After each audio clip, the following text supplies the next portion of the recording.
Abaperezida 10 bakunzwe cyane ku isi. Amateka yimbitse, imbaraga n'amabanga yatumye bakundwa. Suko bari beza gusa, hari ibanga rikomeye. Kuba perezida si ibintu bigoye cyane, ariko gukundwa n'abaturage ni urugamba rukomeye. Hari abayobozi benshi bayoboye ibihugu, ariko bake cyane bagize amahirwe yo kwinjira mu mitima y'abantu. Abayobozi bakunzwe cyane ku isi suko bavutse bakundwa, ahubwo ni ukubera ibyemezo bikomeye bafashe, ibyemezo byabasabaga ubutwari bukomeye.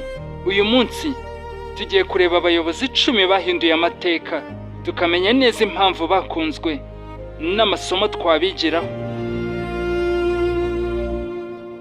Ku mwanya wa 10 turahasanga Justin Trudeau.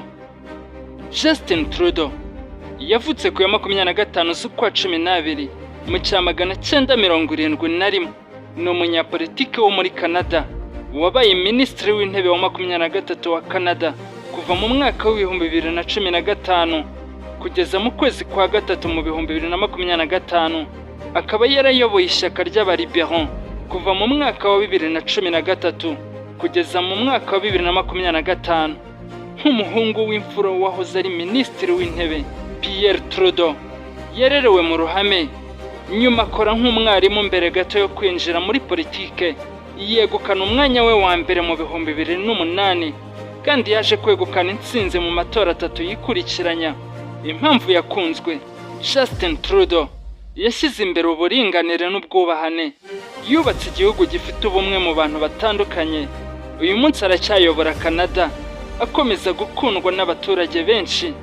Atuye muri Ottawa, yayoboye mu gihe hari ibibazo bya politike muri Canada.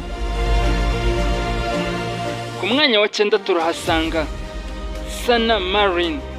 Sanna Marin wavutse ku ya 16 z'ukwa 11 mu cya 1985.